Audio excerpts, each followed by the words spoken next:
big tech shill, you I threw a wrench lover. into the works because I was like, we do actually kind of owe Bill thanks a little bit, right? And I mentioned Windows, right? I was like, because okay, he's evil, he wants to do depopulation or whatever. That's what they're talking about, and I was like, but did he ever do anything good? And it's funny because we kept going in the conversation, and then when you talk to them, you're like, okay, I agree with you.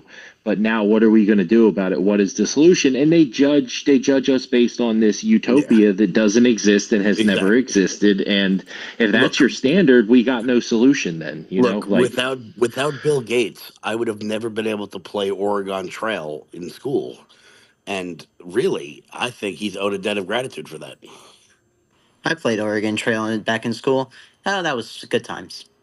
Listen, I just thought it was incredible that people were sitting there, you screaming that, oh my God, Bill Gates and Meta and Zuckerberg and all these people. It's like, look, okay, I just wish Elon was there too. I actually don't think Elon was there, which is something I did notice. I thought that was very interesting. That No, he wasn't there. I'm saying I wish he was there. I wish he had just like walked in the door playing Enter Sandman and just been like, "I'm here, bitches." Well, I did see that Daddy's Home. That was interesting that he wasn't there. If he would have came into like Daddy's Home by Usher. Well, but Daddy's Home. But just the entire outrage machine that fired up as a result of Trump having a meeting at the White House with a bunch of tech people. Like, guys, Trump will literally meet with anybody. I don't understand the problem. Like, why are we not allowed to meet with people? Are we not allowed to talk about anything, or is that not allowed? Like, is that what's happening now? It's a distraction, don't you see, from the fact that apparently Trump is an FBI informant, which I didn't have on my bingo card this morning. Yeah, well, most people lie on the fucking internet, and these are bad people. And like, I have no interest in entertaining most of these people on the internet. These are very bad people. These are stupid people. They take money.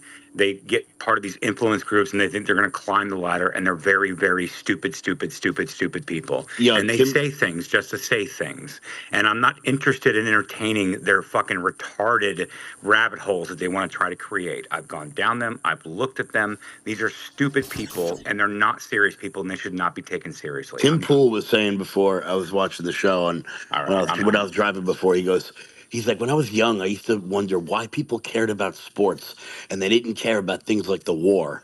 And then everyone got into politics. And now suddenly I really wish some of these idiots would get back into sports. Yeah, no shit. Dude, go away. Yes. We're not here for this. It's like, just focus on the game, bro. Yeah, I mean, seriously, there are a lot of people that just shouldn't. They just don't read anything. That's one thing that bothers me the most. Like, I've had arguments with some of these people that we're kind of discussing here. And I'm like, well, did you read? Did you read like the 15 or 20 articles about that exact topic? No.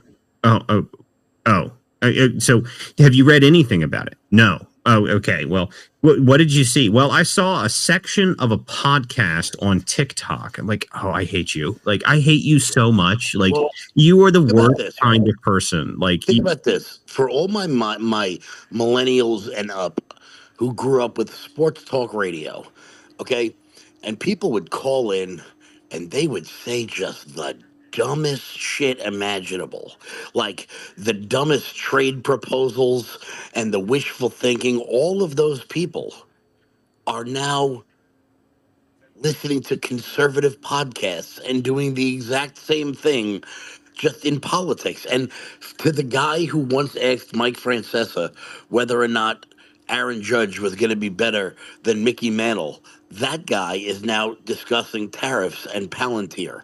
I just don't know if that's someone that I really want dictating my foreign policy. You would think. I mean, like, I do love that. What's the guy's name? The basketball player that is now like a political commentator. It's like Stephen A. Smith. Yes. Sorry. I don't care about this guy. Like, he's literally a basketball player. Like, why am I listening to anything? And he's now like a front runner for the Democrats and like a thought leader for them. I'm like, I'm sorry. I got news for you. He would run through the Democratic field because Stephen A. Smith is one of the most charismatic. I mean, look, I've been watching him my whole life, but he would run through the Democratic field. I want to see that debate stage. I've been saying it for months, Kevin. I want to see Stephen A. Smith on a debate stage. I want to see Frank Caliendo pretending to be Stephen A. Smith on the debate stage.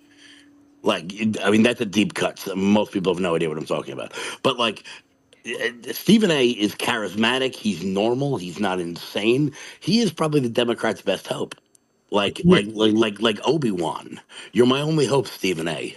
Yeah, but the deal is that he would run and then he wouldn't agree to call them all, like to go along with the trans stuff or something, and then they would attack him because he's too normal. Exactly. But he would expose their craziness, like when Pete Buttigieg talked about racist roads and no one knew what he meant except people from Long Island. Listen, the commentator class of people that have never read anything, that don't know anything, that like to talk about things all the time, they're very annoying. It is very obnoxious. But to all the people that were thinking that the Trump meeting in the White House today was the end of all days, yet again, I mean, I don't know how many of those we've had so far. We've had a lot. Iran was the end. Then Epstein was the end. And now Bill Gates is the end. Oh, the National Guard was the end. Yeah, that's right. That's right. And the National Guard was the end.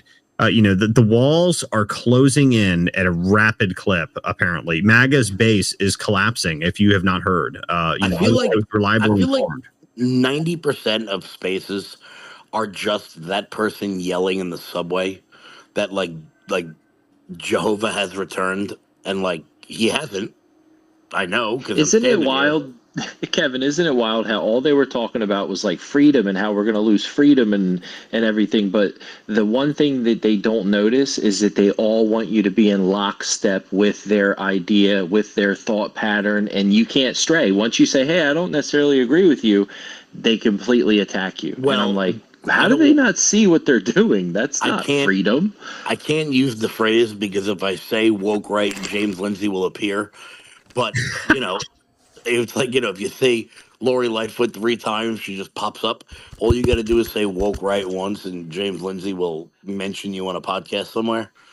I do like James Lindsay, just to give him the credit for that.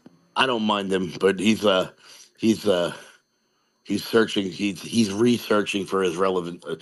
I guess I can't say researching. Listen to me. The problem is the woke right phenomenon is it's not that they're woke right. It's that they're just retarded. Okay. And I just don't have time for the retarded. The retarded right. The retarded right. Good line. There's no woke right. There's just retards. Yes, I mean they are. Like, I'm sorry, they're just retarded. Like, I don't have time to argue with retards. Like, my father taught me a long time ago, like, that there's a very, very specific thing that you don't do. You never argue stupid things with stupid people, because if you do, they will drag you down and beat you with experience every single time. So it's very important. It is wise words, because every time I've ever tried to have one of these arguments with these people, they're just like, "But didn't you see this one thing that came out 18 years ago that someone else read and I didn't write, but I'm going to tell you about it in an unbiased and an actual factual way now?" Like, you're a moron. Like, I'm sorry, I can't do it. You're just a moron. Like, I mean, like, I can't deal with it. You've never read anything. Your AI gave you a clip to a section of an article that no one else has read in 15 years, and you believe you're intelligent. Like, oh God Almighty, just stop. Just stop it. You're an idiot, and it's okay. You can be dumb, but don't expect me to tell you that you're smart while you're being dumb. I'm just not going to do it. It's like George Carlin said many moons ago. I base everything in life on what would Carlin do. He said, think about how stupid the average person is, and then remember that half of the people out there are dumber than that. Yeah, that's right. When you have Grok as your co-host, you've got issues. Well, I don't want to besmirch. Listen, I don't care. Like, listen to me. This show is very different. Okay, like, everyone treats spaces like you walk into a bar and everyone wants to sit around and talk about nonsense. This is actually a real show that gets published on multiple different areas, which is why we run it differently. Which is why we normally have themes and everything else. Now, Friday nights are a bit different, because Friday nights is just like, it's Friday night news. We go through the week, we talk about things. By the way, Kevin, I don't know if you saw our up in the top. You got to check out the Starfish of the Day. That's our new thing to talk about Senator Lujan. That's our new bit. So we're going to be having a Starfish of the Day on the show from here forward. So that's important information. What gets someone a starfish? Do I want one? You don't want a starfish, Kevin. Okay, you don't want a starfish. In fact, because normally you want stars. Like I remember my first grade teacher telling me that gold stars were good. That like you want to get a gold star. That's right. See, and Senator Lujan was very mad that Kennedy didn't listen to him properly, so he didn't give him his starfish pin. So, in honor of Senator Lujan, we are now passing out Starfish of the Day as an award for for their brilliance. And from here forward, the senator from New Mexico shall only be referred to as the Starfish Senator. So, all right, we'll make that happen. By the way, if anybody wants to see anything real good about an idiot being made to look like an idiot, you need to listen to Hank Johnson get slapped around by Nigel Farage in Congress. It is. Have you ever watched British Parliament? How they how they yell at each other. Farage did that in Congress. It was majestic. Honestly, British Parliament. If you guys aren't aware of this, this is actually a very good comedy thing you can do. You can go watch British Parliament live. And I used to watch it like randomly. I just like go and like turn it on to see what they're talking about because their arguments are so ridiculous. It's like it really seems like a Monty Python skit. Like that's what almost all of it seems like. And you're just like, I have no idea what they're arguing about, but whatever it is, it's probably not important at all. And it's always funny. When I watch that, I just think to myself, like, okay, so yeah, to be fair, like I actually have some clips that I saved from Nigel because what he was actually talking about when it came to censorship, and this is why like GB News and everybody else like went on full on like attack mode because he was over here versus being in Parliament, and he was over here in our government, and he was talking about censorship and everything else. Actually, what he was talking about was actually very real. We just never got to it, Walt. But like, I think that people should actually hear it, specifically coming from how the entire world has recentered their entire censorship efforts into the UK. There's a lot to talk about there. Yeah, I actually would like to play some of that because that is important stuff. I mean, to me, this is something that we've covered on this show many, many times. So I would like to, if he talked about that specifically, I haven't had any time to listen to those clips, so I'd love to hear them. Are we going to listen to it now, or can we talk about Jason Miller when we're talking about shills? No, we're not. We're not. Like, you know what? You guys can go enjoy your time on Facebook. Like, okay, let's talk about Jason Miller and his digital comms team. Like, are you fucking kidding me? Really? Wait, that's your late breaking news that you want to talk about? I'm so tired of these fucking people. Be serious or get the fuck out of my way. Wait, what happened to Jason Miller? Nothing. He's a digital comms person, and she's concerned about his social media presence on social media. Like, it's fucking dumb. He was also the CEO of Getter. Right. Like, it's dumb. Like, I'm just so fucking tired of, like, semantics. Well, I mean, I don't know who Jason Miller is, and I really don't care about Jason Miller. So no, but she does apparently. Yeah, well, apparently this is the most late breaking news. Every time I say something, I get trashed. Well, listen, yeah, because you say stupid shit. Well, again, okay, I don't care about Jason Miller, but I do want to hear about Nigel Farage. So if you have those, Josh, I'd like to hear some of those stuff. So let's play some of those. Let's talk about digital comms through social media. That's way more important than anything else going on, including social media and censorship going on abroad than when they've moved it to the UK. Obviously, this person is on the cutting edge, the bleeding edge of the information war. Jesus Christ, people. Well, anyway. You didn't even let me finish. Oh my God. So look, all right. I don't know what we're doing here, guys. We're not arguing on this. We're not doing anything. Like, I'm tired of people like interjecting their own pet projects into something what we're talking about. Just because you find it important doesn't mean we all do. And to act like we don't know what we're talking about or are not associated with anything of it all is actually really fucking insulting to me. So excuse me if I went off on you. I don't know you. I don't care about you. Well, anyway, so let's continue on with the show here. So now that we've had a good distraction, this is the political theater. We will throw you out of here if we don't like you, just so you're aware of that. Hey, Walter, can I give you guys a compliment? Walter, this is the chief.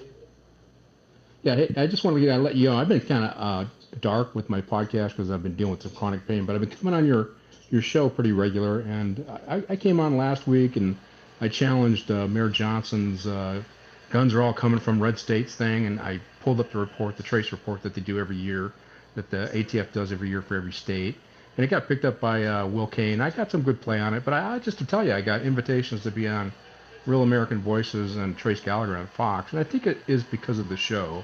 And so I wanted to commend you guys. You're doing a great show. It's getting some good play, and I couldn't follow through because I can't sit in a chair for more than 10 minutes until a couple days ago. But You guys are running a good show, and I appreciate you bringing me up and let me talk every now and then. Yeah, and my apologies. I didn't try to crash out, Chief, because I do want that, and I actually want your voice to be elevated a little bit. I listen. The problem with social media and is my biggest thing is that people don't have any kind of sense of nuance. It's only my pet project. It's only what I have to talk about, and I'm going to derail and do whatever I can to budge my way into it, and it's highly offensive to me. It's not like we don't know what we're talking about a little bit. What I'm saying is that, like, why does the subject have to change because you feel like it needs to change? That's my problem. Here, I was having some audio issues, but yeah, Chief. No, I'm glad that you come on the show because I actually do like your show. If you guys don't know who Chief is, he's really got a great podcast that I've been on a few times. It's a great show. And like I said, we do try and keep things professional here. We try and talk about the things that actually matter because we do have people that actually listen to the show that actually matter. So we do get some decent traction. We get on some good places with it. So, we're starting to grow quite a bit. And here in the next, within this weekend, actually, I think we're going to start having live video up for this stuff. So as we move into that, we'll be having a different style of show. We're going to try and keep the spaces as kind of like the call in for the show. But generally speaking, most of it's going to be done through live video streaming. So we can have actual clips play so people can see them, all that stuff. So that'll be coming here in the near future. So we are trying to move that along. But thanks for coming, Chief. We always do appreciate you coming in here. But yes, let's go move on. I definitely want to talk about some Nigel Farage stuff, trash. So let's go into that. All right. So yeah. So like that's what I was trying to get to. I was trying to get back to my computer.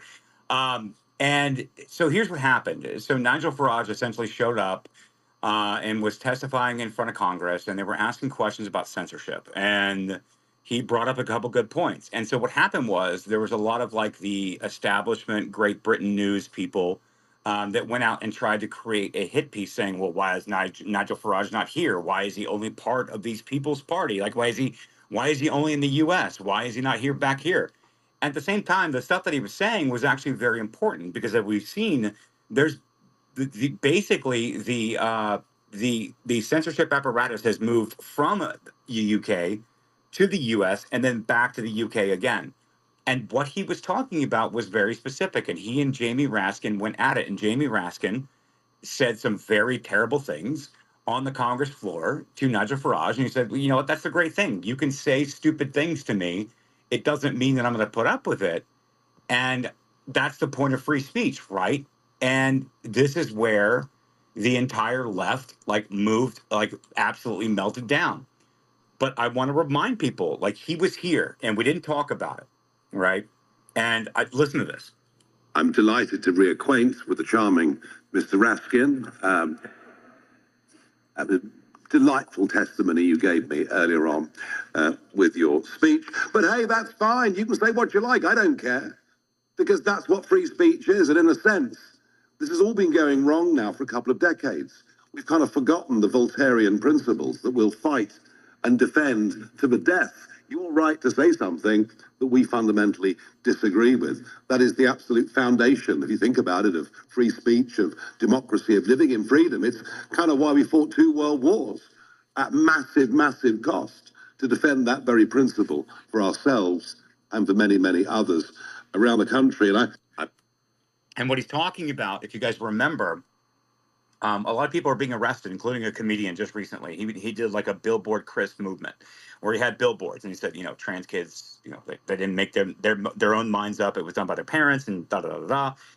Anything that you say is that could be considered hate speech in the UK, you could be locked up for. We've seen this time and time and time and time again. You can look at Tommy Robinson. You can look at many of the pushes that were going on in the UK, and you're not allowed to speak your mind at all, and you could be locked up. Well, Nigel Farage, I mean, listen, not for nothing. I mean, he did garner a certain percentage of Parliament moving into the UK in the last elections, and he seems to be gaining steam and gaining more popularity. And so he came over here back on September 3rd, which was, 2 days ago, essentially, and was testifying in front of Congress, and the Democrats did what they tried to do to Bobby. They did the same thing with Nigel Farage, and that's what he was talking about. Like, listen, you're welcome. I'm welcome to disagree with you. I think you can say stupid things, and that's okay. Like, you can say stupid things about me, or you can say stupid things at all, and that's okay. And we don't need to censor any of it. And this is actually, so I'm actually going to play the full clip, Walter, because I'm actually pissed off that people try to derail off of this. And I have questions about you. I got to be honest with you. Thank you very much indeed. Good morning, everybody. Thank you, Chairman Jordan, for inviting me. Oh my God. Here today, and it turns out, dude, Twitter is absolute crap show. Are you kidding me? You can't even pause it. At some point, we're going to have to figure out how to like get audio clips off of this platform so we can play them without having to worry about this stuff. Because I couldn't pause it. I couldn't turn it down. There was nothing I could do. That's crazy. No, I want to play the full clip because this is something that you and I, Walt, you and I have gone on censorship for some time. And I would like to play the full clip coming from a guy who is kind of like on the right-wing populist end in the UK, talking about censorship in front of our own government and being chastised the same way that Bobby was chastised by these Democrats. They're not really actually asking questions. They're not really debating anything. They're just saying things for 3 or 4 minutes, and you're not allowed to respond. And it's like, well, that's not really any kind of free speech, is it now? And so I want to play the full clip. I've reset Twitter because it's just a shit show. But hey, real quick, trash, real quick. I might be able to pull these audios for you guys or create something for you to do that. Do you want them off of Twitter? Is that what you want? You want to actually take it from clips on Twitter? Yeah, Keymaker, I'll talk to you offline about that because that's something we're going to work into the show. Okay. Yeah, shoot me a DM. Yeah, shoot me a DM. We're trying to create an archive. Because like I follow a bunch of people that I get specific clips from. I go to the MRC archives looking for something specifically. We're trying to create essentially like access to media. And I think that's what we should be doing. But listen to this. very much indeed. Good morning, everybody. Thank you, Chairman Jordan, for inviting me here today. And it turns out, with news in the last 48 hours, to have been really rather timely. I'm delighted to reacquaint with the charming Mr. Raskin. Delightful testimony you gave me earlier on with your speech. But hey, that's fine. You can say what you like. I don't care. Because that's what free speech is. And in a sense, this has all been going wrong now for a couple of decades. Jordan, for inviting me here today. Dude, Twitter's done. It's toast. This is a 5-minute clip, and it just restarted at 32 seconds. My apologies for the recording. For people, it's Friday. My apologies. This platform is toast. Yeah, I don't know what the problem is. I was having some issues earlier. And obviously, I've already had to reset the space twice for myself. So, it's just an annoying thing, but we'll figure it out eventually. But, I know what he was going to go on there about, which is good. And this is Nigel Farage, there's a lot of people that don't like him, that hate on him, but he's actually done quite a lot for the UK, and the Reform Party is actually starting to move in even a further direction than him. There's another guy. Did you guys see that podcast? It's called Lotus Eaters. I've never heard of it up until here recently. Yeah, Carl Benjamin. I've heard of that. No, Carl Benjamin, those guys, like, listen, that's actually a solid podcast. I haven't listened to it in a couple of years, but they were really good back then. That's Carl Benjamin and a couple other guys. Yeah, it's good. It's really good. I listened to an episode they had the other day, and it was fantastic. It was fantastic. I was listening to it, and they were talking about there's a new guy, Lowe. I think the guy's name is he's an MP. He said that he's like the only MP that's actually talking to Brits and actually talking about like real issues, which is a terrifying thing. This is something I've actually talked about on a few times here. That I have a number of people that follow me that are from the UK, and a lot of them, when they message me, they say the same sort of thing. They all say the same thing. They say, I wish I could post, but if I post publicly without DMing you, I will be arrested. And that is, that's ridiculous to me. I have never once on anything that I have ever posted, including all of the, posting that I did on the Donald and all those places, which is essentially just meme wars, never once even sort of thought about that. And there's people in entire countries in a Western country that worry every single day that if they post something, that the police will arrive at their door and arrest them. I mean, I think I saw yesterday, the day before, that there's 30-something people per day being arrested in the UK for what they're saying online. That's craziness to me. That these people need to be completely ostracized. Like, at that point, I think we need to start treating the UK as like, North Korea.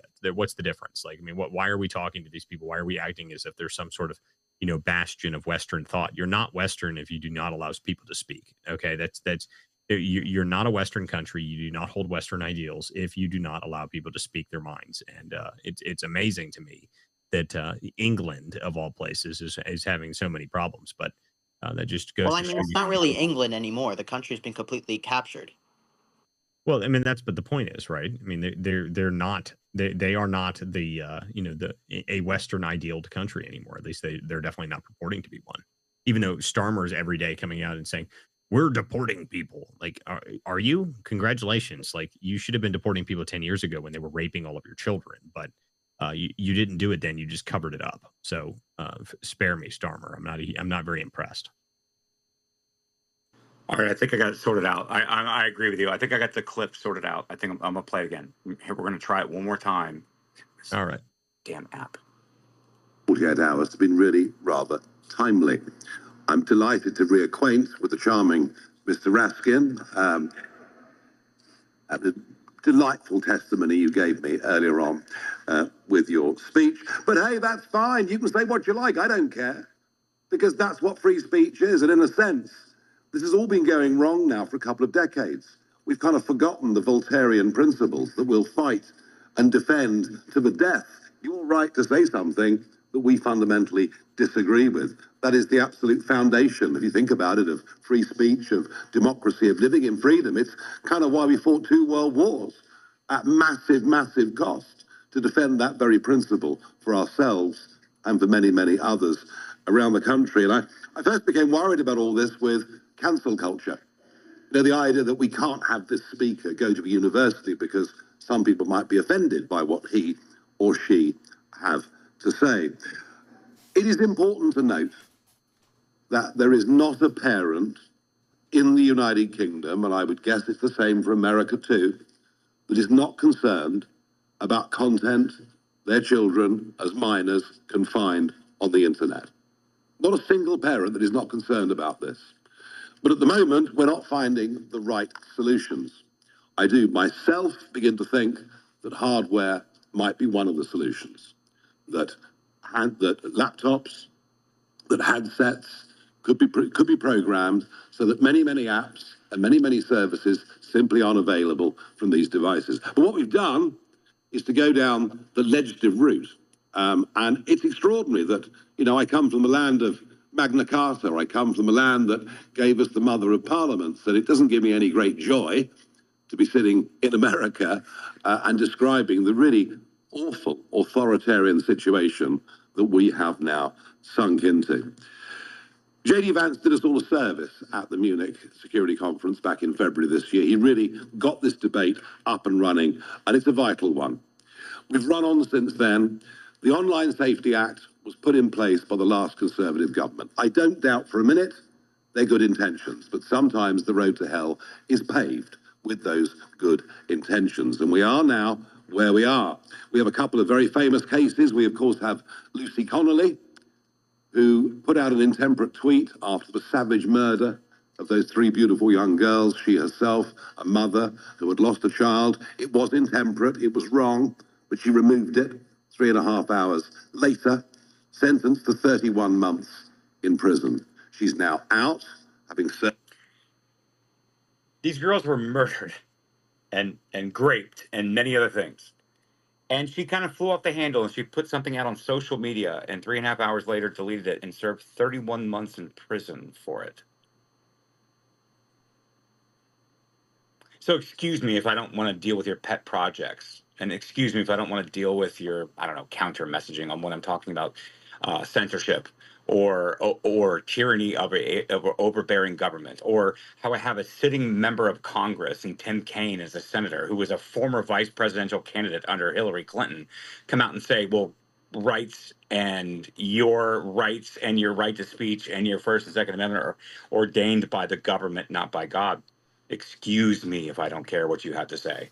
I'm sorry. I am not willing to die on that hill wall. I just can't. And there's 2 more minutes of this, but I think it's very important to point out in the contrast of how censorship and tyranny has made its way back into the UK again, and how, ironically, we're probably going to have to be one of the ones that saves it. And he brings up JD Vance when JD Vance was in the countryside and said, we'll do business with you.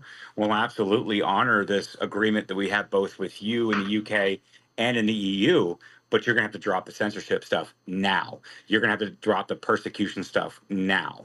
And that's where we're at. This is a serious topic. So I know it sounded like I crashed out. I didn't. I'm really tired of being derailed and prevented from talking about this. This is a really important conversation.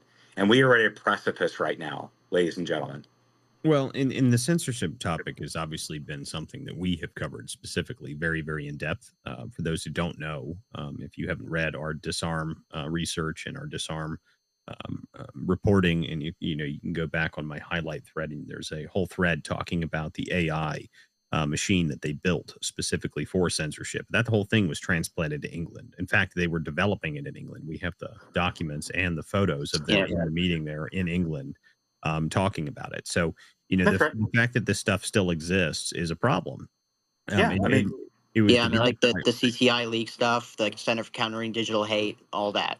Yeah. So the British Army intelligence officer, S.J. Terp, Sarah Jane Terp, she was British Army intelligence. She was working inside our intelligence communities over in our Five Eyes offices, along with like Gina Haspel and many other people, and came over and had a meeting in the Obama White House and then levied this stuff on the American people post 2017. We've been yelling about it.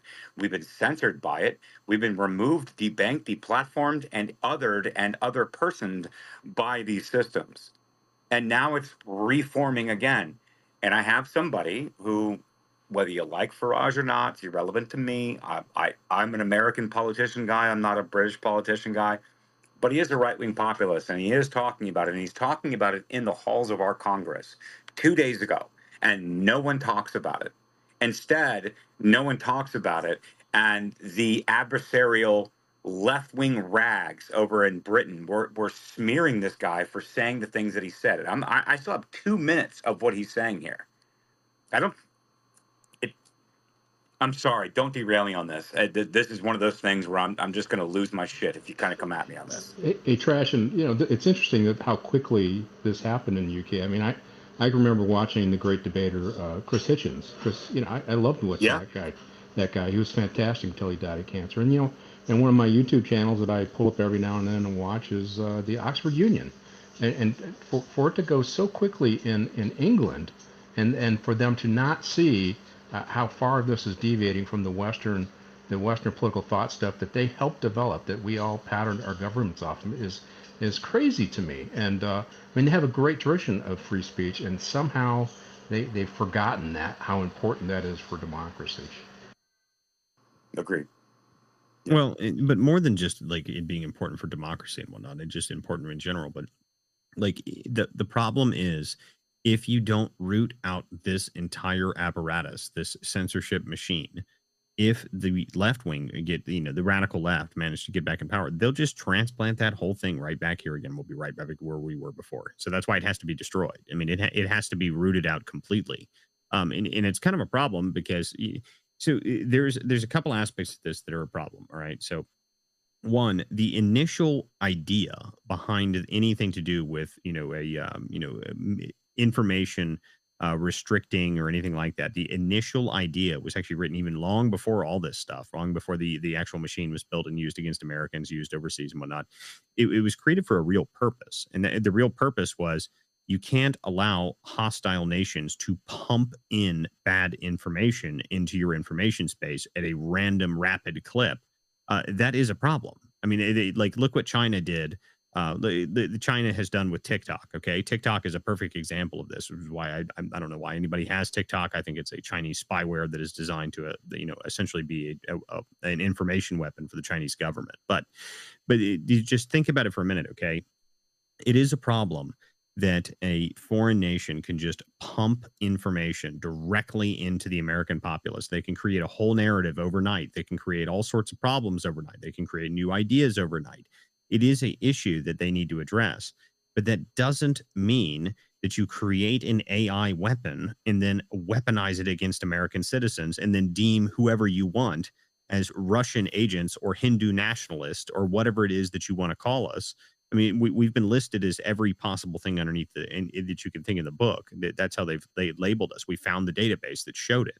We found our friends in the database that they listed as Russian assets. Okay, so if they spare me on trying to tell me that it doesn't exist. All that stuff has already happened. But the problem is that you have to address the real issue. And this system that they built was built by left-wing, blue-haired goofballs. Like, we need a system that actually works.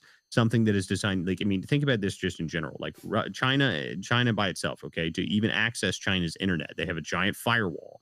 To access their number one social media thing, you have to have someone in China send you a QR code so that you can prove that you've been or are in mainland China just to access WeChat. You can't just download it like you can here. Okay, so to figure out how to solve that problem is actually a real issue. And instead of actually solving the problem, they created a AI system that was designed to go out and find what they considered right-wing hate speech and then censor all of those people. Like, I mean, we took something that was supposed to be important, something that was necessary, and instead we put idiots in charge of it because the left-wing media, no, not just left-wing media, just the left-wing policies, the left-wing politicians are morons, and they have no idea what they're doing. And instead of actually taking an issue seriously, they used it for their own political benefit. And that's why these people are sick. That's why these people need to get rid. We need to get rid of these people.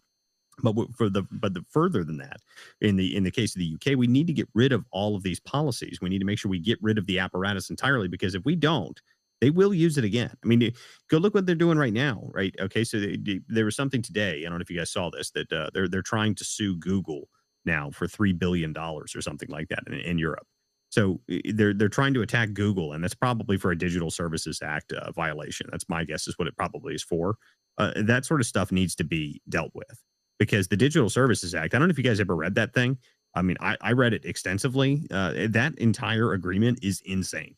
If they deem you a problem, so if they deem your company like a social media platform, if they deem you that you're too large, if you're I think it was like if 16% of the population of the country of a certain area has the ability to access or does access your platform on a regular basis, then you considered a large social media company.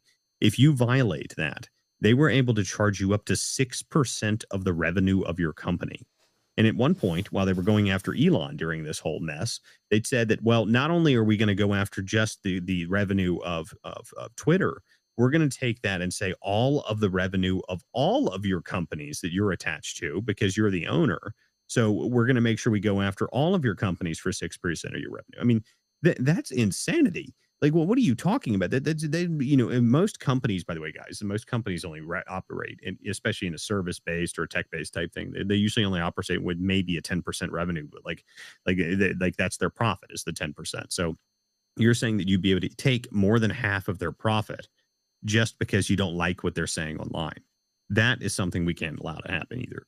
So all of that stuff needs to be overturned. They need to get this stuff out of here, because if they allow it to keep going there, they will push it again here. I guarantee you they're already going to try and push it again here somehow. I mean, the Restrict Act was the first version of it that they attempted here, and it was a disaster. We got rid of that, but it'll only get worse if we don't get rid of it. Hey, Walter, this just dovetails in your conversation last night about RFK and COVID. You couldn't talk about anything, and that was censored too. And the thing about free speech, it isn't just about your political thought. It's about challenging assumptions, and that's why Western democracies, the United States, does well, because they can talk about it. They can question. They can say, I think we need to look at another direction. In China or the Middle East, they don't progress because you have to go down the ideological line, and that restricts innovation. That restricts thought.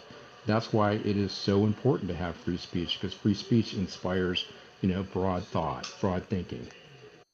Well, and it's not just it's not just that. It's the biggest thing that you need to create new thought and create innovation and whatnot is you need a clash of some kind, which is one of the reasons a lot of people would argue whether or not the United States has a good system with the two-party system. I argue it's the best system, actually, because it forces consensus.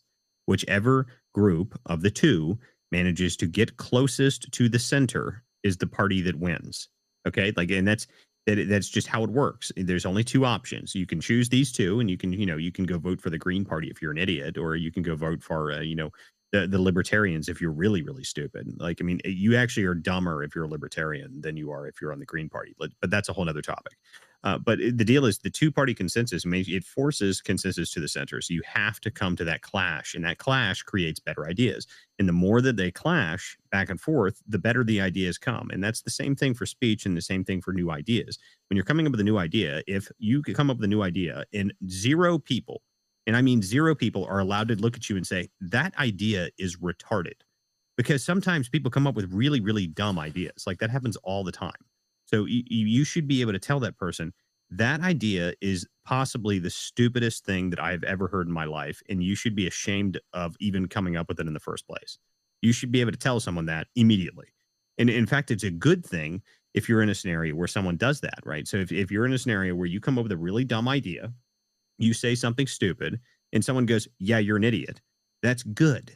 That's a good thing for you, because then you won't be an idiot anymore if you listen to them. And if multiple people tell you that you're really stupid about it, you really, really should stop. You should start thinking about it, which is the other part of the censorship apparatus that makes it such a problem, because what they did is they created fake versions of that. So, you online, when you're interacting with people online in your comment sections, they would create bots that every time you said something normal, they would immediately attack you saying, oh my God, how could you possibly think that?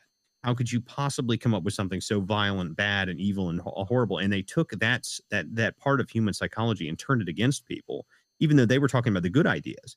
Even if they had a legitimate idea, like how about the simplest idea that there possibly could be?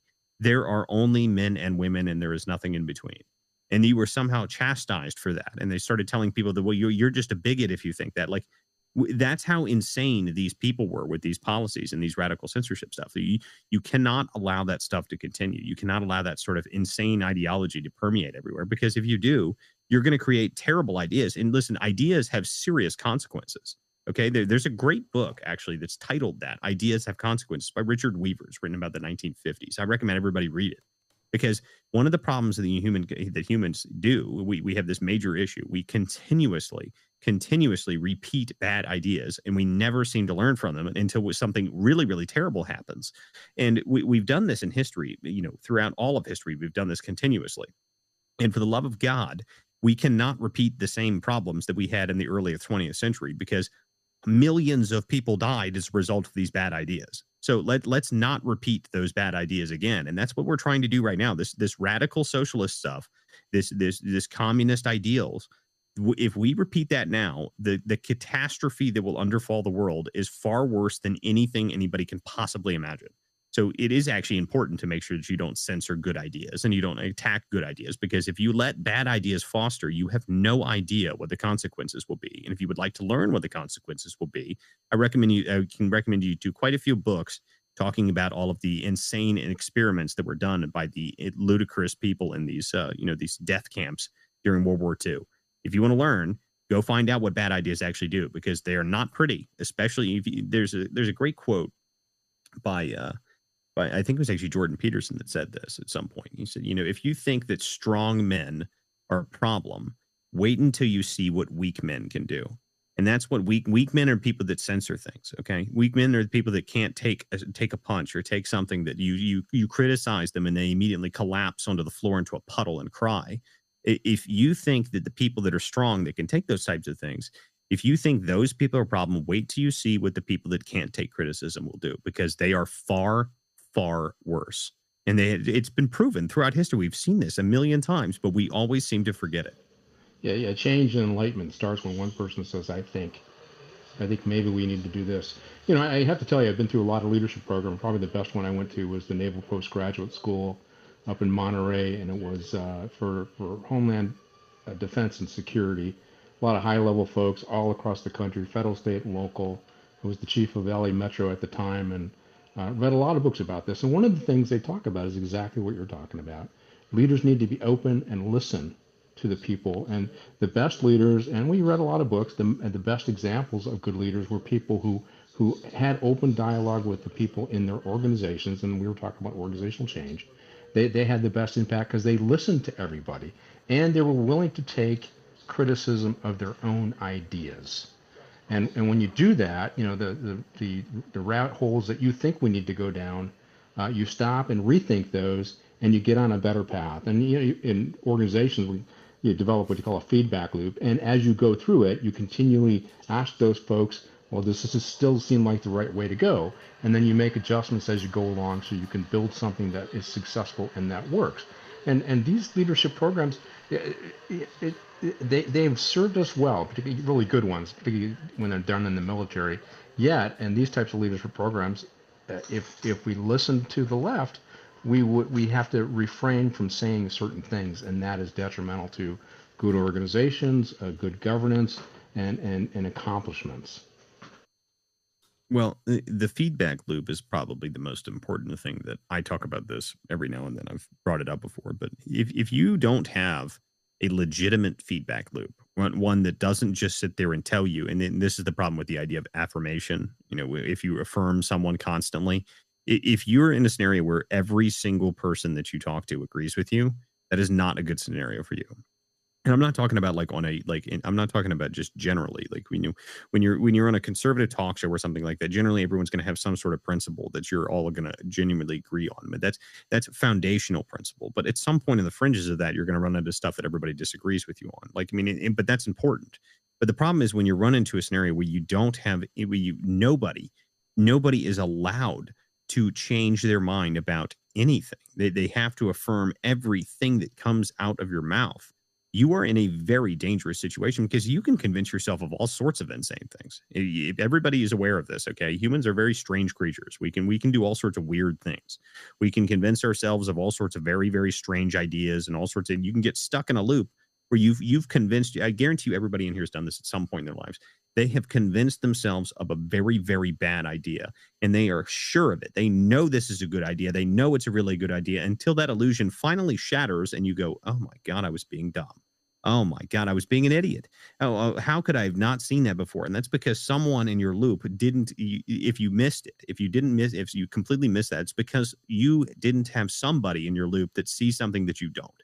Okay, like when you have a whole group of people all talking about the same topic, when you have a whole group of people up there talking about something similar, and you have multiple brains thinking about the same sort of thing, the amount of computational power is much higher, but you've also got a whole bunch of different experience. You've got people that can actually talk about it from, okay, well, I was a cop, I was I was an investigator, I was this, I was that. I mean, this is how you create a good consensus, a good loop of information. But if you were sitting around and none of you've ever done anything, and the only thing you talk about is your problems, and you talk about how it's the world's fault that it's your problem. The world has caused your problems, and oh my God, I will never succeed. I'll never do anything because the world has caused my problems. You are never going to get out of that. You're sitting there in a feedback loop where everyone's going, yes, that's right, it is the world's problems. You know what you should do? You should blame the world for everything that you've ever had that's a problem for your life. That is the worst possible result for you. And the problem is when you get stuck in a loop of people that are all doing the same thing and all telling you the exact same thing, how are you going to get out of that? You're never going to be in a scenario because every time you screw up in that scenario, everyone goes, well, it's just the world's fault. That's a problem. That's a huge issue for you. And you need to address it. You need to figure that out, because if you don't manage to pull yourself out of that kind of loop, you're never going to grow. The only way you grow in life is by challenge. And, try and figure out the best way to come up with something else. And if you're not challenged enough, if you're bored, then go do something else. I mean, I hear from people constantly, like, what can I do to make a difference? What can I do to do this? What can I do? Like, listen, I can't tell you how much time to put into trying to make a difference. I can't tell you how much time you can spend, but it's up to you. I mean, if you want an example of how one person can do something, I went down to Virginia to try and help out and see what I could do with this election down there. And within a month, we've broken 2 major stories that have absolutely rocked a campaign. And that's one person going down there. I'm not funded by anybody. I'm a completely independent person. I've got nothing to do with anybody. No one's paying me. No one's doing anything like that. This is just what I thought I could do to help was, all right, I'm pretty good at investigating stuff. Let me go talk to people. Okay. You start talking to people, start giving you information. Okay. Now we've got something. Now come up with a narrative, push it out. Okay. It's not about what can you do? It's what are you willing to do? I mean, if you're willing to go out and actually find something and try and actually make a difference, you can do it. You just have to do it. No one's going to help you. That's what a lot of people are always like, well, where can I help? Well, why isn't anybody helping? Like, stop waiting for someone to save you. Go out and do it on your own. If it takes you doing it by yourself, then do it by yourself. You'll be surprised. People will probably follow along. I mean, that's usually how this works. But if you're living in a world where you don't ever do that and you just sit in your house and let everybody around you tell you how great you are, even though you've done nothing, you're screwed. You're going to be a loser. And I'm sorry, like, you should be told that you're being a loser. That's what should happen. But we created this fake world where everyone was allowed to sit there and tell everybody that are losers. There's these people that have blights upon society that have done nothing with their lives, never intended to do anything with their lives, and their intention is just to sit around and tell everybody how great they are. Well, and you wonder why we have problems in this country. Yeah, I think you can look at MAGA as a typical example of that. You have a fairly large group, but there's still a minority group talking and saying, no, this is not right, the direction we're going. We need to change. We need to change. We need to change. Even as people are trying to suppress their voices, they continue to say it. And I was one of those guys that was on the fence, listening, evaluating, and then ultimately they won me over. And I don't want to say join the movement, but I support what they're doing, right? But that took a lot of people who had the guts to stand up against the censorship, but also to stand up going to prison here in the last 4 years. And the movement just grew because people saw the hypocrisy. And fortunately, places like X and podcasts and other outlets were able to get that word out. But more and more people stood up until MAGA now is the dominant movement in the United States, even as it continues to get attacked. But it's an example of a smaller group of people standing up and sticking with their convictions and winning over more and more people as they begin to learn and understand. But that's the value of one person saying, first, I don't think this is the right direction. I think we need to go in this direction. And you can't do that when they're constantly censored and pushed down, which is why the conversation we're having is important. It talks about the successes of people who start with just one person who can start a movement and move us in the right direction, simply because people listen and they filter through their own experience and they say, he's right, I'm going to follow him. And that's exactly what Trump did. Trump was actually saying what everybody else was thinking, and that's why he's been so successful in it. The MAGA movement specifically, the reason it does well is mostly because it changes. It's not like it just stays static the whole time. There's things that we think are different, and people we don't like some aspect of it, or we go after something and it's like, oh, maybe that's not good. But if you notice, the administration actually does pay attention to what people say. They're not just sitting like idly by. Like, if you want to look at an example of what an administration does when they don't pay any attention, look what the Biden administration did. Okay, so they failed on every single thing that they did. Every aspect of it. Every single decision they made was bad. But what did they do instead of trying to course correct any of those things? They didn't course correct. They did the opposite. They said, no, screw you. I'm not doing anything. Like, how dare you question us for, challenging our ideas? Like, how dare you say that's a good thing? Let's go. We're going to put you in prison, or we're going to take your bank account, or we're going to try and censor you, or we're going to remove you from the internet. I mean, say what you want about the people like Alex Jones. Alex Jones is one of the first people that I was like blown away how badly they censored him. For those who don't actually follow him, or you actually know a lot about his content, Alex Jones at one point, if you guys don't know this, he had an app. So he was coming up. He was like very popular on social media and all these other places, and he had his own app that was being released. So it was maybe a month or two after his app had come out, they removed him from every single social media platform on the planet. So every single social media platform took him off there immediately, and they shut down his brand new app that he had just put out. So they just removed him from everything. I mean, people need to realize how much of a problem that really is. There's even on X, though, you still get the free speech stuff. There's two issues that I talk about pretty regular. One is overdose deaths, particularly with fentanyl. And when I post on that, it's suppressed. I don't get as much push. I don't get as much attention. And that was before Elon bought it, and even afterwards.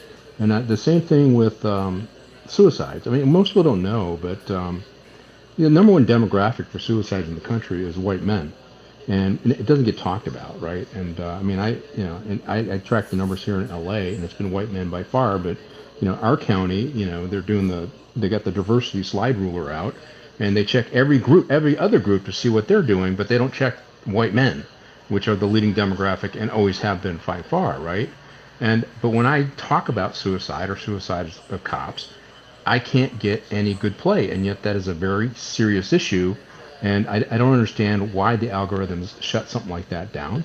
I think voices who are trying to get the word out and do something right about those things, we need to find a way to get those voices out, because I can't believe that X is suppressing it for villainous reasons. And maybe there's certain subjects they just don't want to talk about, but these are subjects that have to be talked about if we're going to make a change. For example, let me give an example on suicide. One of the reasons why women attempt suicide more than men, but one of the statistical things they found here in LA is women are more engaged in the medical system. So because they're more engaged in the medical system, they seek help, or the medical system reaches out. So what's the answer to that? If we're talking about male suicide, then so that's the thing you need to replicate with men to reduce the number of suicides involving men. But since we don't talk about white men because it's not popular, and we can't talk about suicides on social media platforms because don't want to talk about that bad subject, we can't get to those solutions, or we can't get to those ideas.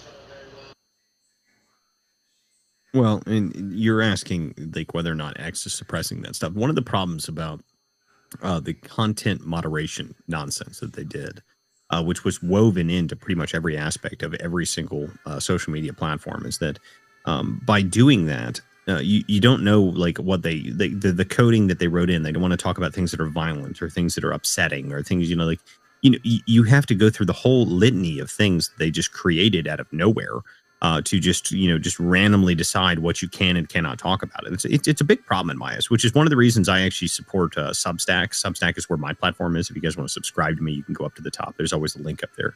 But the reason I like Substack more than anywhere else is because there is no algorithm. It is just whoever is following you, and that's it. Everything that you post gets pushed out to your followers. Your followers will see it, and that's just how it goes. There is no algorithm to it. They have like a new notes version or whatever the hell it's called. That's their social media version of it. That's like posts and stuff, but no one really pays much attention to that, as far as I can tell. I mean, some people do, but it's nothing in comparison to X. But the deal is that all of your writing and stuff like that, or your podcasts and stuff like that, your followers will see it. I mean, it goes out to your followers. If they're actually following you and actually paying attention to you, nothing stops it from going out, which is why I like that platform better, because the content moderation quite literally doesn't exist. In fact, at one point they were trying to pressure Substack into something, because they were publishing. There was like apparently a bunch of like Nazi people or something on there, and the owner of Substack came out and said, "Yeah, I don't care. Like, nope, they can do whatever they want. I'm not going to stop any of it. I'm not even going to hire a content moderation team," which I think is the correct response in my eyes. They could listen. If you want to talk about really, really deranged, terrible things, go right ahead. You just feel free, but you just know that you should be mocked through all of existence for the stupid things that you were talking about. Simona, you have been trying to talk for a minute now. Go right ahead. Yes, thank you for letting me speak. This is the first time I'm speaking in this space. Thank you very much for letting me say what I need to say. We are in a very danger, and we have to fight very much for freedom of speech, because if we lose freedom of speech, we're going to lose the Second Amendment. And that's why their goal, not let us assemble, speak together, and then they're going to go off after our guns. Look at what Melania Trump put a letter in regarding the transgender. They should be banned to get armed. I'm not agreeing with that. Nobody should be banned. They should be checked, but nobody should be banned to bear arms, because then only criminals gonna have arms. I don't think Melania actually she said that. As Eastern European myself, I think she probably was kind of coerced to say that, and I don't think she wrote the letter. But she's in a position that she has not much to say. She has to follow her husband. And that's my point. I don't for any other thing that she has to send letter from Putin, ignoring Gaza. I think she's in a position that she doesn't have much to say. But well, Simona, there's one aspect about that I will talk about, because I've seen a bunch of people talking about this idea, like the idea of banning trans people from getting guns or something like that, which when you hear it said like that, sounds terrible. But let me phrase it to you a different way. Should completely deranged individuals that have a tenuous grasp on reality that are taking high doses of extremely powerful hormone drugs that have untold side effects on your mental psyche that are not really well documented. Should those people be able to access firearms? I agree with you, but I'm saying they should have been checked. They should have blood tests. I know what you mean. I'm just saying this is the reason I say it like that is very specific, because when you hear people talk about this, like I've seen a bunch of people say this, like, well, maybe we should take the guns from the trans people. Like, no, that's not how you should phrase it. It's not taking the guns from trans people. It's people that are completely disillusioned with reality should not have firearms. And that is very obvious. You would not hand a loaded firearm to a paranoid schizophrenic who is off his medication, would you? No one would. No, I agree with you. But the problem is next time it's going to be a black man, a white man, or Chinese man. Completely different. It's not the same thing. And this is the same argument. I've actually heard the same sort of idea before. And here's the major difference. There was even somebody that tried to tell me, like, well, what if they start classifying patriotism as is a mental disorder? I said, well, that's fine, but you would then have to assume that patriots all across the country are going into psychiatric evaluations and having them then prescribing them high doses of random drugs. And if you're on high doses of random drugs and diagnosed with patriotism, then you. Well, I guess you're right. I just explain my opinion that it should be classified. That should have a very good well check about everybody who's getting armed, because I don't want the Second Amendment to be abolished. I just want us to be able to bear arms. And if they start like England, where the lady just got arrested, just posting have a sign on her chest, and they arrest her for that, not saying anything. And I agree with you, Simone. I'm not disagreeing with you there. Look, to me, the Second Amendment is the most important amendment out of any of them. I mean, well, First Amendment, obviously, but listen, the idea that they're going to take our guns is not going to happen, for one. But for two, the point about the transgender stuff specifically is it's very popular across the country for background checks. Okay, that's already been a popular thing. Now, me personally, my personal opinion, and I have the easiest solution to all gun violence that has ever been heard. But people don't like it very much, but opinions heard my opinion the other day on this. So I'll go ahead and give it out here. Is that we should give guns to every single person everywhere all the time on every street corner in America. Just pass them things out for free. The only check is, are you a U.S. citizen? Good. Okay. Here's a loaded firearm. Put it in your pocket. That's what I think we should do. Because if you did that, every single time that someone decided to try and do something stupid, there would be a 25 people surrounding them that would immediately blow them to pieces. So, it would be probably like a week or so of really all of the people that are violent criminals would all get shot. But that's fine with me. I'm okay with that. But, I know this is probably not a popular or good idea for most people to believe, but I think it would solve all of our problems. But again, if we're not going to do that, and we're not going to give every single person that you can think of in the country a gun, and we're going to live in a scenario where some people have guns and some people don't, then the way you have to do that is you have to make sure that it's more difficult for people that are completely deranged to be able to access firearms, because not everybody's going to have a gun to be able to defend themselves. Now, me, like in my scenario, I am always armed. I am never within I am always within 3 feet of a gun. Always in my entire life, I've been like that. So, but not everybody else is like that. And a lot of people don't like guns. A lot of people are scared of guns. They don't think they're a good thing. They think they're a bad thing. So look, if you're going to live in a world like that, you can't allow the people that are complete lunatics to be able to access guns, at least access them easily.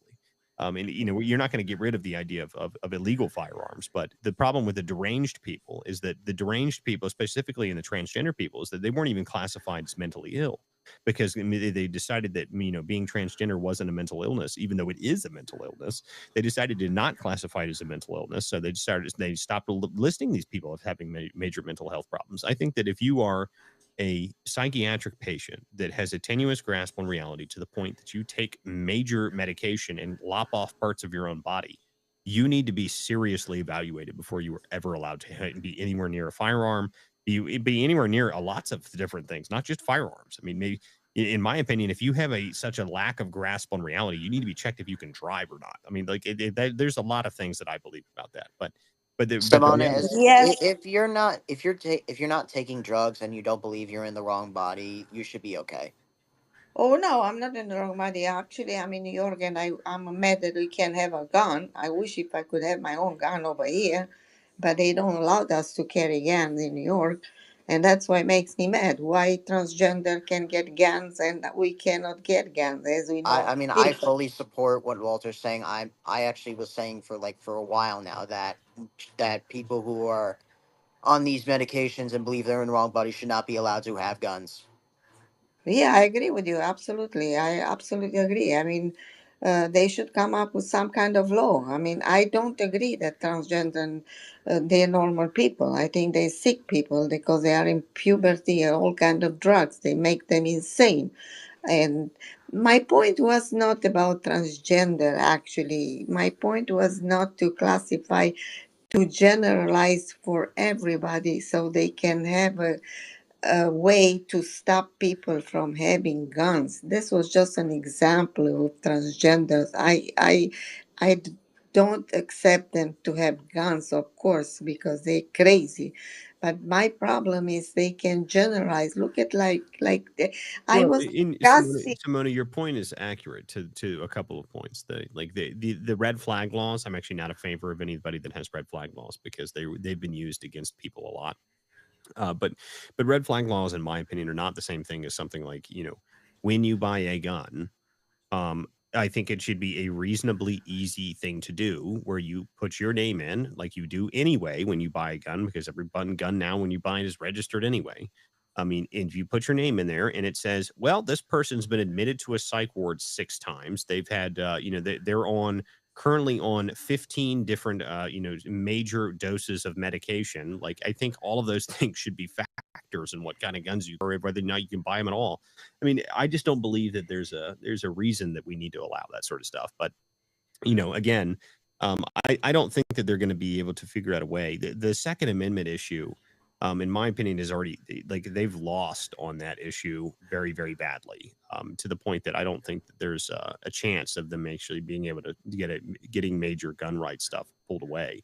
I mean, they're losing in court in every single state. So, I hope you're they're right. delaying as best they can, but they're not winning. Every time it gets brought up anywhere, it gets delayed, and they usually end up losing. So.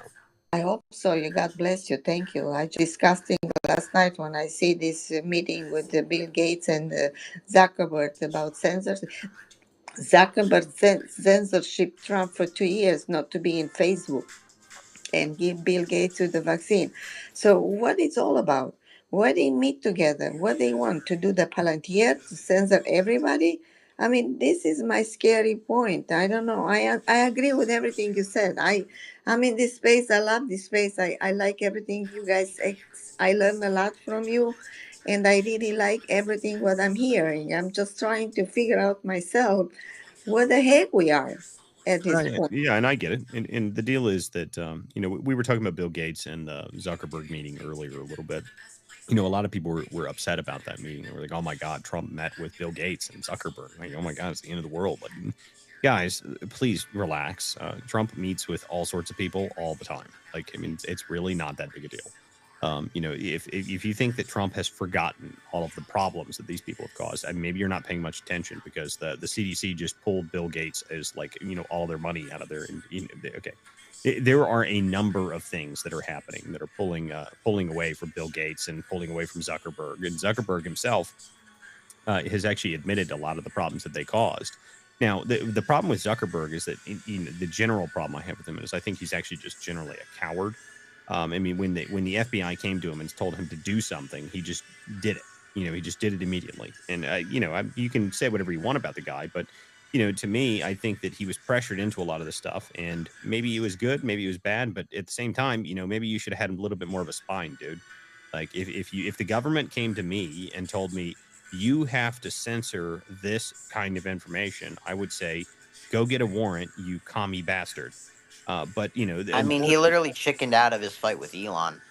Well, that was a stupid idea anyway. Elon's twice his size. Okay, like you don't fight people outside of your weight class. That's not a good idea. Like that's not a joke. Have you ever seen? There's a great video you can go watch actually, where it's a guy who's a ultra heavyweight boxer. He's like he's like 350 pounds or something like that, solid muscle, and he gets in the ring into a UFC ring with 3 featherweights, and he beats all of them like easily, like within like 3 minutes.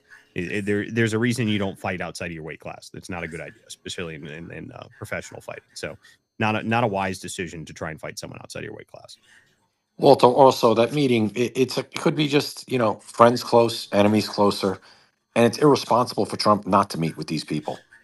They, whether we like it or not, amongst the most powerful people on the planet. So the president of the United States should be meeting with them, knowing what's going on with them, and just have his finger on the pulse, especially being that he wants them to hire people. No one ever got hired by someone that wasn't rich. So we want Americans to get hired. We want to bring manufacturing back here. We want all that stuff. You have to meet with these people.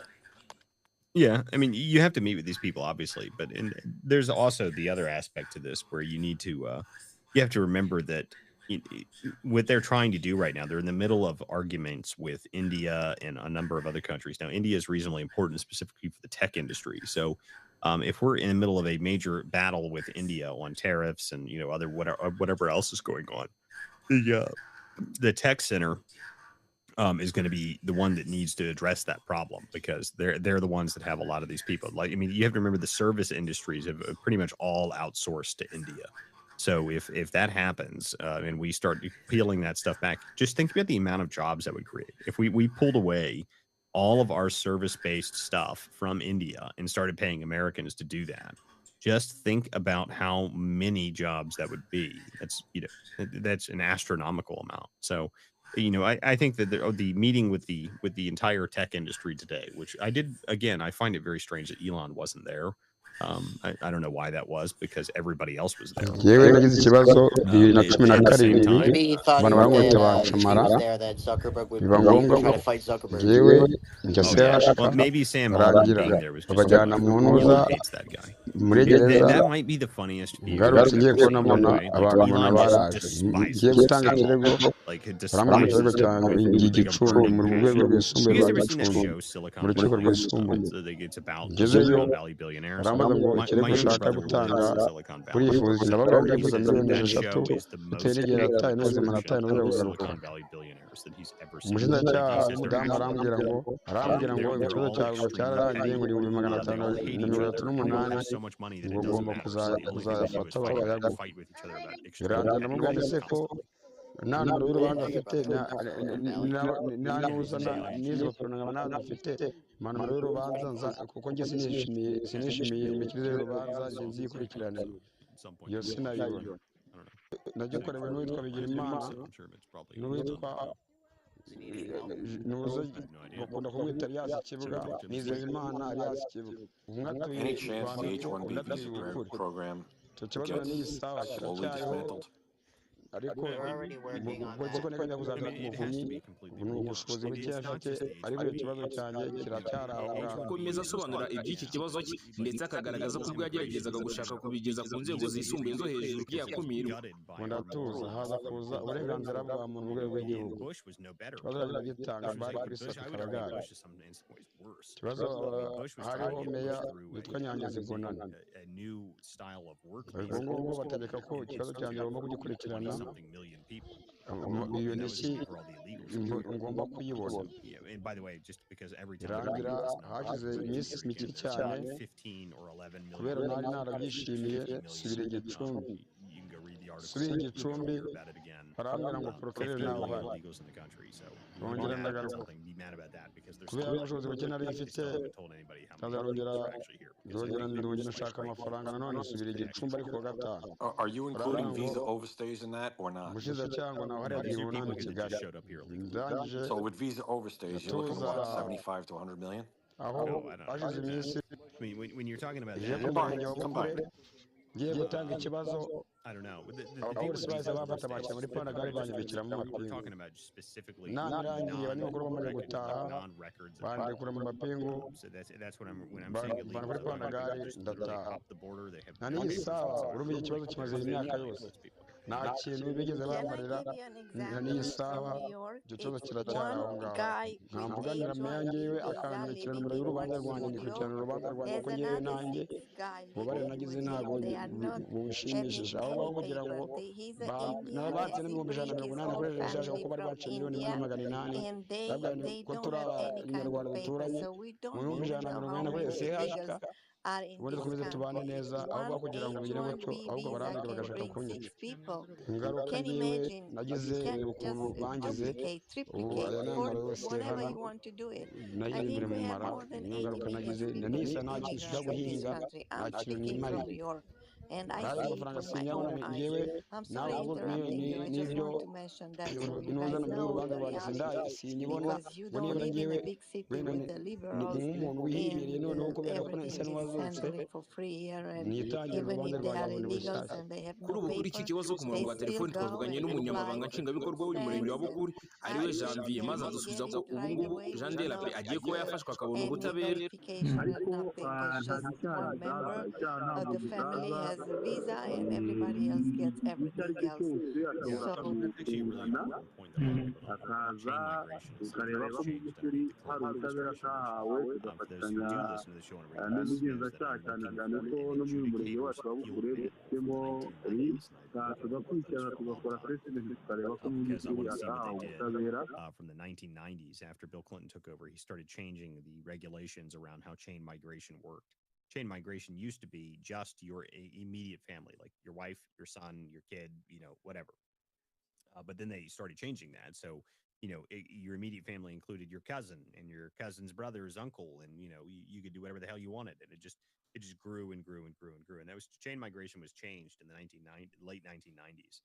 So I've been looking to see if I can actually find it's called an adjudicator's field manual. So for one day, if anybody in the audience actually has one of these damn things, I would love to read it because, essentially immigration attorneys across the country used to get those every single year. It was an updated manual that was passed down. Well, Obama, one of his, more interesting moves, decided to remove all of the versions of that from public record on the internet in 2013. So you can only access UNCIS's adjudication manual up to 2013. Prior to that, everything's been removed. So if anybody has a physical copy of the original Adjudicator's Field Manual from the 1990s or the early 1990s, I would love to see it because I want to read what they actually changed in it because I know they changed a bunch of stuff. Simona, what borough are you in? Queens. Oh, okay. Yep, I'm familiar. I'm from Long Island. Worked in Queens a very long time. Yeah, you know how Queens Hey, is. Walter.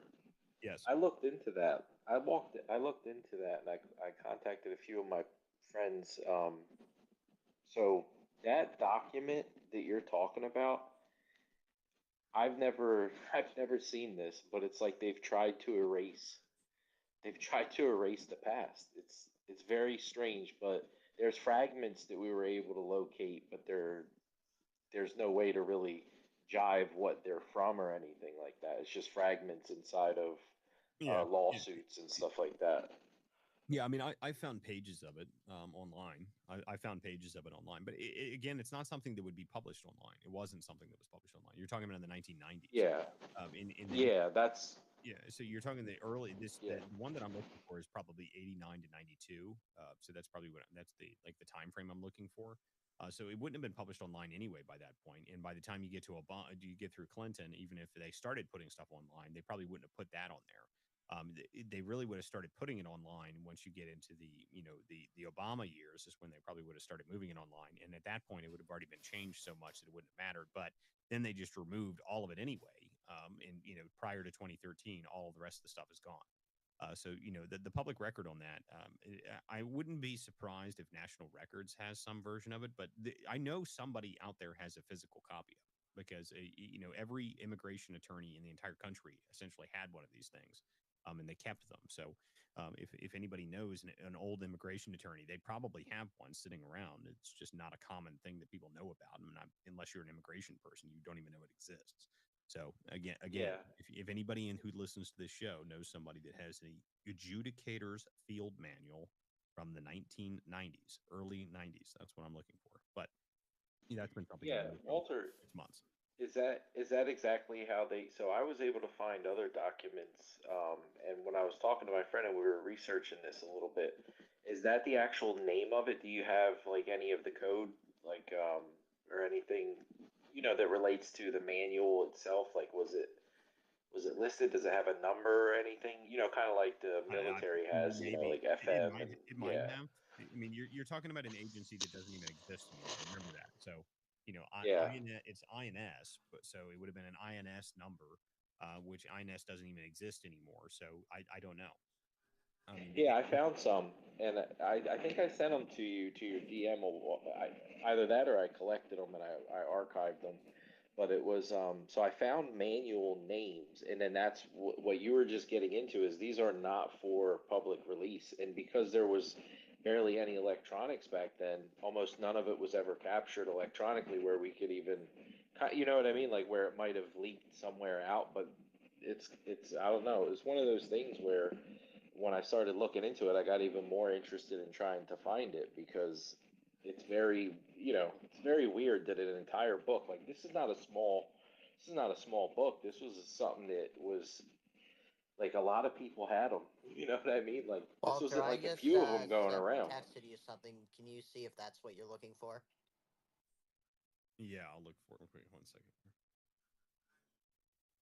But yeah, I just thought it was interesting because when I started looking into it, I started seeing I was able to find like updates. So it gives you a list of when it was updated and like the different documents that they were using at the time, and they called it something different than an adjudicator's field manual. It was a little bit different of a title, but I just got really interested in it because it's like think about like a book actually not existing anymore, and that's kind of how this is because this was like thousands of copies were given out and then it just kind of like withered away, as everything went digital. But it is interesting that you can't tell what they changed. There's no way to really see what they changed, and then you see now, from the court cases with the lawyers and stuff what the arguments were kind of around those times for citizenship, if that makes sense. And I know your family did the, INS stuff, so you have more knowledge than I do, but it's very interesting when you start looking into it because it was like, how are they even giving out, like, how are they even deciding on citizenships in the past? It's like it was just a question that I never even bothered to think. But yeah, it's very, very interesting. So Jacktron, what you just sent me, this is an examinations field handbook, which is so this is how they would question people. So there used to be a very extensive process on how you would actually whether or not you were going to become a citizen. The process of determining whether or not you were lying or not. So that's what you just found. So that's a examinations field book, but that's not the same thing. So an examinations field book, those would be handed out to the people like those are like immigration investigators. So they would go and interview people to determine what exactly whether or not they were lying about their immigration forms. That's what an examination field book would be. So, but that's not the same thing. An adjudicator's field book is the person who stamps the papers essentially. Like when you go to like an adjudicator for an immigration, like when you hear immigration judge, majority of the time it's not really like a judge, like a black robe judge. That's not what an immigration judge is. An immigration judge is just a bureaucrat who overlooks your paperwork, sees that you've got all the correct things, and then stamps the paperwork. That's what that's what an adjudicator does. So it's not quite the same thing. But an adjudicator's field book was what the restrictions and the requirements and the regulations that would have been surrounding that. That's what you're looking for. So immigration attorneys used to always have these books. Immigration judges would have had these books. I do know some of the people from back then, but they don't keep any of this stuff. This is all stuff that would have been sitting at their desk probably while they were working in the INS. So but again, that's all. That's just part of a probably 6 to 8 month investigation I've been doing. So I'll find it eventually, and I'll publish it. I can explain it to you how the immigration things works because I came in Reagan times, and that time you have to take your fingerprint.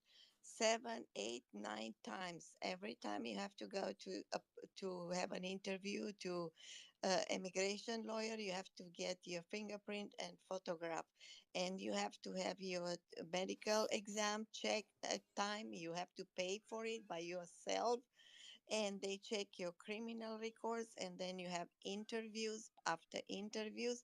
And when you apply for citizenship, you have to prove that you speak English. You have an interview with a guy who's speaking English with you, and you have to prove everything. It was so difficult. It took me 10 years to get my citizenship, but these days is something like unbelievable. Well, The these days you just hop the border, claim that you're an asylum seeker, and they give you a car, a phone, $1,500 a month, and an apartment. So, I I came what a as a nice day. silent I came as a silent speaker. I left the Democrat I left the communist country in Ceausescu before the revolution, and they didn't do that at that time. Now it's completely different. They Well, changed the the law. difference is that you were actually fleeing oppression. What these people are fleeing is, they're not making any money, so they want to come here and take our money. So what you came here to actually build a better life. What the people that are coming here now, which we've decided through our own stupidity, is to allow people that have no money from the third world that have no interest in building a life to come live off of our welfare system. I am genuinely curious. I want to see the numbers when they remove the temporary protective status from like all of these different groups. I want to see how many of these people immediately leave just because they're not going to get money anymore. I really would like to see how many of those people actually just leave because of that, because I'm sure it is not going to be a small number. I'm sure it's going to be a huge number. I agree 100% to them. If they don't get paid, they're gonna leave. That's the problem. They have to reform the immigration law. Nobody should get paid. My daughter to get vaccinated, I have to pay for my own money. I didn't get anything from the government, and I work 3 jobs to survive. So I wish if they cut any kind of subsidiary and help for those people, and I swear to God, they're gonna live back to their country, because this is the key. They should cut everything. I'm sorry. I'm sorry. I'm upset because I fight for my life. I build a life in America. I have 2 houses now. I work hard. My daughter is in college, and I pay for everything. I didn't ask for anything. No welfare money, no nothing. And these people get here for free. I'm telling you, in New York will be a red state if would be a really election, not election fraud or bailing vote or whatever it is, because most of immigrants like me who come here for 40 years or 30 years or 20 years, and they build something, they fight for whatever they have, and they build a family. They all red they all like Republicans. They all vote for Trump. I spoke with a lot of people of them. I mean, I walk in the store and they say everything is locked. We can't buy anything. We have to wait 15 minutes to somebody to come and lock the door to get the shampoo. and and even Russian people who come here like 20 years ago, they all cursing and say, "What the heck is this?" I mean, we live better in Russia than here. I'm telling you, everybody will be voting different, but they have to change the immigration law, and they have to change the voting law, and then everything will be just fine. I live it with my own eye. That's why I'm saying I'm sorry. I didn't want to mean to interrupt you. I apologize. No, you're fine, Simona. You're doing just fine. But at this point, guys, this has been a great conversation this evening, guys. But I think we're pretty much done for the evening. And Jack, I'm going to send you a message because I think I actually might have found something about this book that may actually be a little bit more interesting. So I'll message you shortly. But I guys, actually just sent you another thing that might be it. okay, cool. Yeah, I'll talk to you here in just a few minutes, guys. But guys, this is the Political Theater. Thank you guys for joining us this week. This has been a very busy week for me, moving and getting things out of my old place, and now I'm actually all set up in this new place. So, hopefully on Monday we may actually have live video for the show. So we will hope that we can actually get that done on Monday. If not, we will be looking at sometime in the middle of next week. We'll start having live video. We'll be streaming on Probably on Rumble, YouTube, and Substack are the first three we're going to start. Well, and X, obviously, but for the future of the show, we'll probably be using the Spaces as a call-in version. So people that want to join the show and hang out, like a lot of people do, you're welcome to join the show. Obviously, we'll be able to bring people in, but it'll just be a little bit different in format. But guys, thank you guys so much for joining us this evening. We will see you guys next week, Monday night, 9 p.m. for the Political Theater. Thank you guys for joining us this evening, and we will see you next time. Now, I think I can't play the song that normally plays at the end of this because it doesn't work. So I'm going to have to figure that out really quick. So that should be entertaining. Because the audio that I was playing is actually working, but it doesn't seem like it's working to everybody else. Was it Opinions? Was it actually not working for you earlier when I was playing songs or music? No, I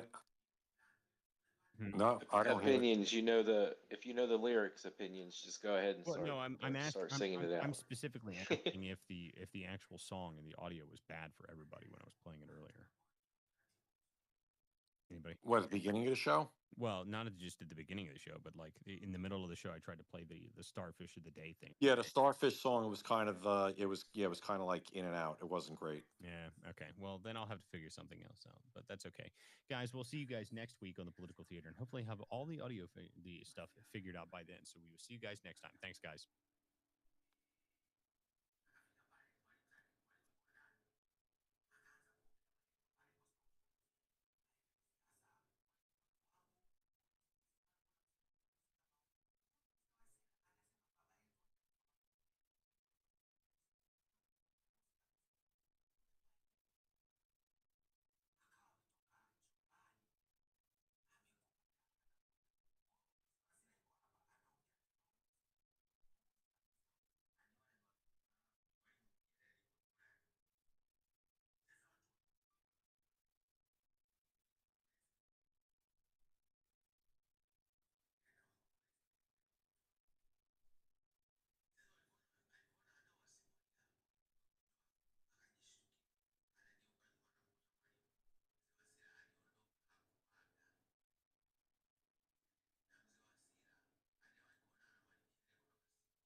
mubona yuko iminsi 2 cyangwa 3 uzasanga baturiyemo hasi mbere ukuntu n'umuhungu n'umuranga wasadutse uturutse muri ahirya kandi amazu yacu ari hano umusozi waritse umusozi wiga wa kabiri amazu yacu yaritse reba ukuntu ko byabaye uhereye hano biramanutse binyuze mu nzu buri hano hari inzu reba nayo iriya yo hirya nayo yasenyutse aho ngaho bayikuyeho imaze gusenyuka natwe yacu ni gutya ko yameze ni gutya ko yabaye impungenge zo mfite mu nzu nashyizemo amabuye hasi reka nkingure urebe n'icyenda gutya cyabarutse nubwo ndi kuvuga ati none ko mugize bajya kuvuga ngo bazangurira bambwira mu kwa kabiri njye kwishakira ikibanza ahandi bageze aho ndategereza kugeza kino cyumba kiri hano aha nunzemo amabuye n'ahandi yaritse no haruguru mu rubaraza ahubwo uno kuzana rero bacururizaga nabo bakoreraga buri kimwe bose ubu wahakorera abantu bakoze sasa zikomeye urabona ko inzu nayo nagaragaje bakazayikomeza bari gukoresha ibinombe ndibavuga ati reka tubimure tuba turanga ahubwo amazu yacu yose yabaye ibijegedere iya mashini ni ukuri zikara ziri kutubuza amahoro abana bacu nda amahoro bagira ni ukurara mu kibara twewe ahangaha bano bagabo badusanze hano muri iki kinombe kino kinombe kimaze nk'imyaka igera muri 40 kiri gukora nubwo kiba kiri gukora bagenda banyura munsi y'amazu yacu nubwo banyura munsi y'amazu yacu ubutaka bwose bagenda babukuramo ikintu cyo bakoresha hacu nakubukuramo ni ibiti byo bategeshaga reba nk'iyo gutegesha byari kigenda bisaza ngo muri hakurya bakoze cyane amazu gamwe gatangiye kwika gamwe garasatagurika buriya n'abaturage bamwe bo bimuye bamwe bo babashije kwishyura babishyuye bitewe no kubera n'abanyamakuru kuri Radio Gisenyi bari baje ariko ubuyobozi bwabyirengagiza bino bibazo byacu byo tuyatugira hano reba ngajya ahangaha hano nduye reba ngikijwe n'ibyobo ahangaha bino byobo biri hano bino byobo byangana umwana yagenda akagwamo imigumu bajya bashyira amazi yabo hano hepfo ni icyobo buriya amatungo ganjye batarambutse gatoya bose rimwe ngasanga abana banjye akenshi nkunda kubagara hejuru y'ibyobo akenshi ngewe usanga ndi bose abana kwa muganga hejuru ya za malariya hejuru y'ibyobo by'ahangaha izi mashini ntiwaryamisha umwana ku manywa umwana avuge ngo araryama hejuru y'urusaku rw'izi mashini turasaba perezida wa repubulika kugira ngo aturenganure nganjye dufite umurimo hariya hirya abarara barakora ni ukuza bakatunyukagurira imyaka wavuga ndaho wovugira warangiza bakakubwira ngo ubutaka ngo ni ubwa leta ngo twe ngo ndaho twovugira ikirenzeho twe kivuye cyo dufite twewe bitewe no kuba twewe aho baratubogamiye niba badashobora kutwimura ahangaha bino bidumburi babikure hano cyangwa byaba kera badashobora kutwimura kwe kumbi bashobora no badufunga aho kwa twe turabogamiwe nicyo tuba cyo dufite batwimuye bakakigurira bakadukura ahangaha tukagira n'umutekano nta mutekano tugira tarawuzi turasaba perezida aturenganure kuko abaturage tumeze nabi urabona niba bakanasiza ntidusinzira turaraga hanze n'ubu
yewe nagize ikibazo 2000